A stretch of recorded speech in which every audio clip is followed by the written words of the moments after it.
So what's in the Fringe? I'll do a very quick run through of various bits and pieces. We're here at Battersea. I'm not going to show you images because you'll see things in a minute. But there are things happening at Battersea which are one-off events that aren't there today. Obviously, they're happening either tomorrow or the next weekend. This Battersea is going on now for 2 weekends in a week. So, yeah, 9 days. This is the planted people.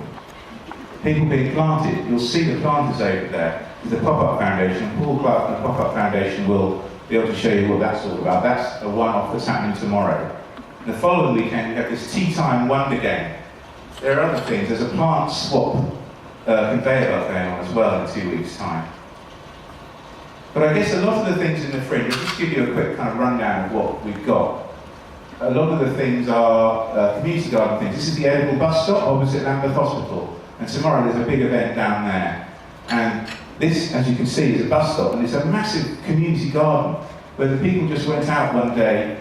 My friends Mac and Will from the edible bus stop literally knocked on doors and put leaflets through and said, can we make a garden here? And they've made it, and Lambeth Council, rather than closing it down, have actually fostered it. And they're relaunching their edible bus stop tomorrow. The wonderful thing in North London happening, it's called Cake Sunday.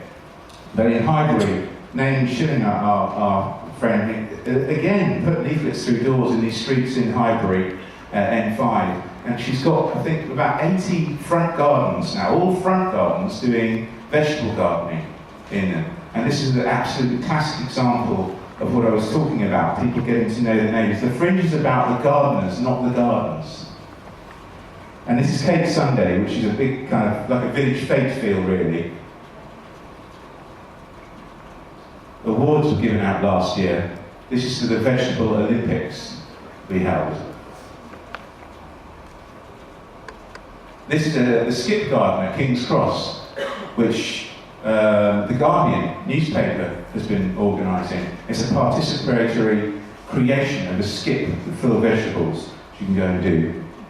The Meadow Line, another great initiative, giving out plants on a tube line and also beautifying tube stations. The Dalston Eastern Curve Garden over in Dalston. This is a fantastic place. It's like a speakeasy, a hole in the wall. And they're doing various things as part of the Dalston Flower Show, as they call it. They've only just registered, they've been a bit late this year, but they're doing lots of things again. That's the curve. It's an old railway line.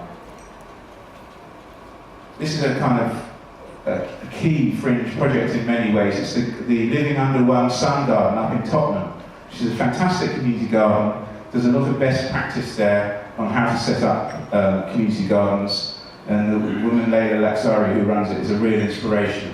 And it's right by where the riots were in Tottenham. It's like a stone's throw from where all those things were on fire. Victoria Park Roundabout, another example of wonderful community gardening, opening up for the Fringe. And of course, at the last weekend of the Fringe, we have Open Garden Squares Day. And about, I think, 15, 16 of those events in Open Garden Squares Day are also doubling up with us. And they're the ones that have real events in them, like this village fete feel or a bit of performance going on in them. The various art projects and installations as well. This is the mock-up of the Crabtree and Evelyn Garden designed by Emma Coleman, who's working in Sarah Price's office now, with the horticultural journalists. That's finished and it's up and running. The Crabtree and Evelyn guys and our colleague Anna is here today to tell you about that, in the middle of the shopping area there. I'd also mention to you, haven't got a good image yet, but the Mille Fleur installation is going on in Broadgate Circus, just for a week in the Fringe. That's behind Liverpool Street there. But that's going to be very interesting as well, a bit of exuberant planting. At the Jeffrey Museum, we have the flower beds come over from Vienna, and they create these rather beautiful paintings in a participatory way using 19th century wallpaper stencils. And they create these rather lovely semi-abstract floral designs, which they then go out and actually recreate as real flower beds, as herbaceous borders. And I'm hoping that Jeffrey might, keep going with that one. And also some sort of really left field stuff, like this is a disused toilet outside the back of an artist collective where the designer Anna Rose Hughes is creating a garden in Peckham. It's kind of the antithesis of the glamour of Chelsea Power Show in some ways. I mean, I think in some ways, Chelsea Fringe is like haute couture, isn't it? Like high fashion, and we're, I guess, sort of street fashion. The Lush bar, our friends from Lush are here. If you haven't had one of these delicious cocktails, neck one down before we go.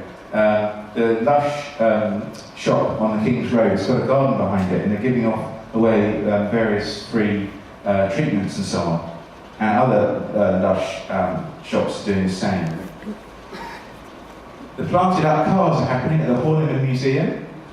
That's part of the festivities going on there. The Great Horniman Museum. There's a big family day on Sunday down there. Got several museums involved this year. The Garden Museum again, with an artist in residence working there, and the Jeffrey Museum again, I've just mentioned. The Office Garden, this is the mock-up of it. Where's Amicia? I'm here. There's Amicia, on her phone. She's got a picture of the real thing. This is only the sketch, but it's been made. And it looks amazing. And it's in the front garden of an office, like a brick house opposite Victoria Coach Station. Right there. And it's about kind of office has been overgrown by plants. Then we've got various galleries that got involved this year. The Barbican Gallery is involved, Kit Boys, wonderful stuff. This is part of the Colour Collective at Oxford House. Oxford House is this wonderful art centre in Bethnal Green, and it's next to Weaver's Field. So all of the projects there are based on the idea of dyeing and weaving and embroidering and so on. This is the work of photographer artist Lisa Cray, which you can see at the Little Black Gallery off the Fulham Road. Also there they're doing an evening with a poet, Sarah Solway. Sarah's doing various events. She's doing one here actually at Battersea Power Station. Got quite a lot of poetry in the Fringe this year. The Espacio Gallery in Bethnal Green as well. A lovely exhibition going on there. This is Kirsty O'Leary's work. Also the Goldsmith Centre, this one, I've rather gone under my radar a bit, but they're doing the Goldsmith Centre in Clerkenwell. They're doing a very interesting exhibition in the Fringe all about rocks and landscape. Now, the thing is when people ring us up, sometimes the community gardens say, you know, can we just open our community garden to you and people can look at our pond? And we say to them, no, it's not interesting enough, you have to do something else. And these people at Ockenden Road in Islington do this community gardening, guerrilla gardening, and they said, can we be in the Fringe? So it wasn't enough. We had this email trail. I was like, well, what can we do then? I said, I don't know, just think up something. I don't know, just get loads of gnomes to invade it or something. And the next interview, they've done this gnome invasion, which is happening. And then all the people there have painted their own gnomes, and all the children have. And they seem to go completely mad on it. And the other night, I got this email, their latest one. That's Gene Simmons from Kiss. There's a gnome version. You shouldn't know who that is, Gene Simmons. If you do, that's not good. Then more installation stuff on Exhibition Road, the Brompton Quarter, over at South Kensington, this design quarter at Brompton. They're doing a lot of stuff there, shops like Divertimenti and rather nice place like that, the Conran shop and so on are involved. But one of the things they're doing is placing these planters called backstacks down the length of Exhibition Road at the bottom, you know, the bit where it's been pedestrianised now. Aquaponics, this is a big new thing, we've got 2 aquaponics projects. Aquaponics is where the fish, the exusions, or what do you call it, from fish, are used to fertilise plants, and then the plants in turn aerate the water. So it's a circular thing. And the grow-up aquaponic box is placed on Union Street down in Southwark. This is just a quick one for your. This was an Evening Standard the other day, our media partner, Evening Standard this year, Homes and Property section. Delighted to be working with them. And this is the map which appeared on Wednesday evening. I've mentioned quite a lot of these things. Vincent van Gogh down there, that's a very good fun one. Van Gogh lived in Brixton, and the street where he lived, they planted it all up with the plants which he was using in his pictures. Got the gin garden, fantastic herbal high road over in Chiswick, which is happening all of these shops with trees outside and herb boxes in that case. There have been lots of, that was in the Fringe last year, and this year lots of other people have set up edible high roads. We've got at least 3 more. Osterley House in West London, I mentioned the National Trust's involvement. This is a really exciting thing they're doing there on June the 9th. The last day of the Fringe, it's great. You know, we've got things all the way through the Fringe, and this is on the very last day. It's a big wildlife day where National Trust experts are doing guided walks and talks and so on. Also on that day, the National Trust is doing this really rather fantastic, crazy thing where they've got these artists and poets to basically sit in these National Trust properties in the night and wait for the dawn to come up, and from 3 a.m. they're going to be tweeting their impressions. And people are being encouraged to join in on this and also tweet. You don't have to get up at 3 a.m. apparently, but all the instructions for how to do that are on the website, and we'll be encouraging people to do that. And then we've got various walks and talks. This is the Kew compost heap, which we had last year. It's a wonderful, glamorous image.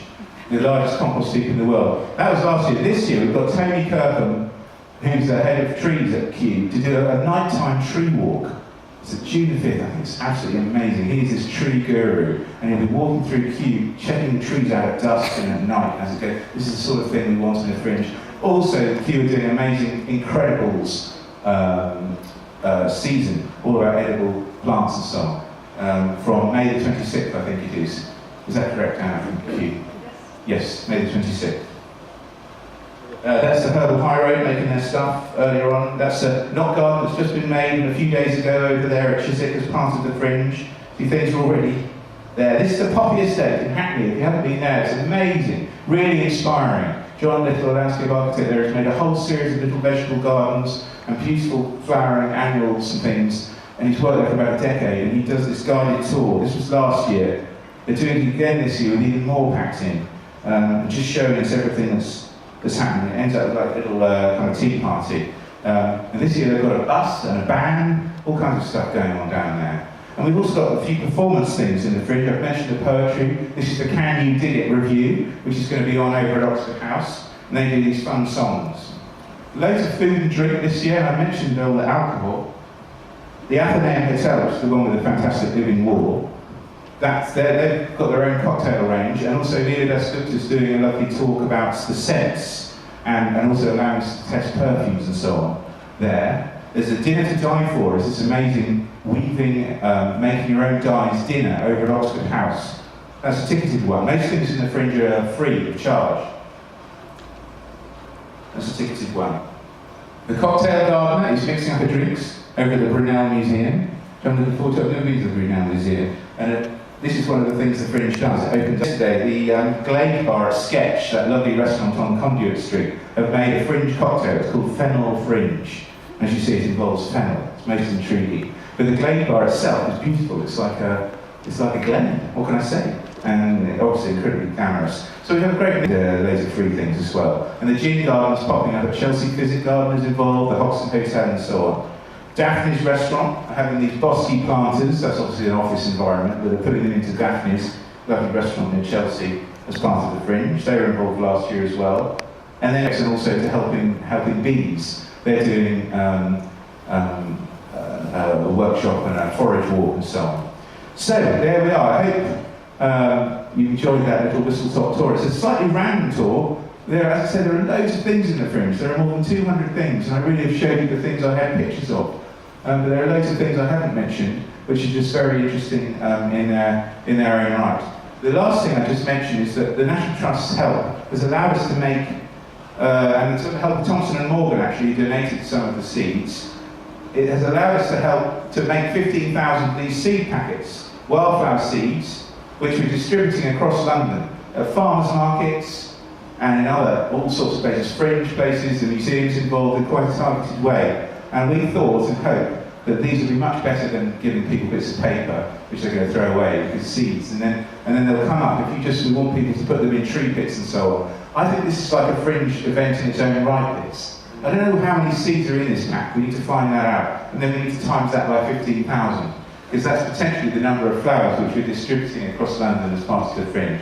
But thank you, everyone. Thank you for your support. We'll go over now with Zoe to the site. Thanks for coming down today, and I hope you enjoy the Fringe 2013. Any questions, I'll be down there.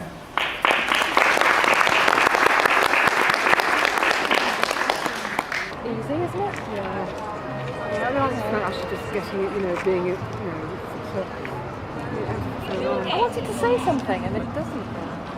Anyway, it's me being all landscape. It's Tom's fault, he taught me. He taught me to think like that. I'll come and touch you later. I'm busy.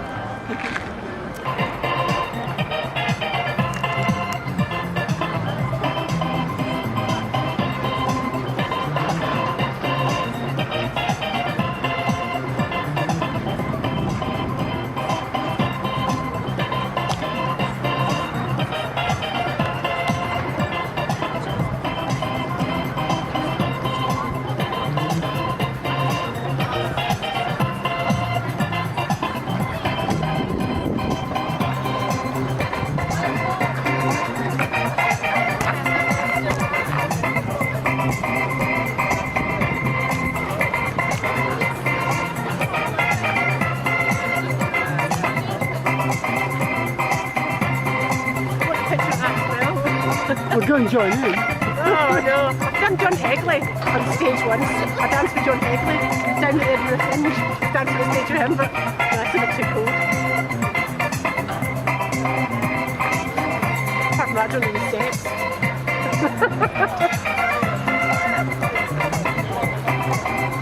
See that little bit? She looks dead. I think she really is dead.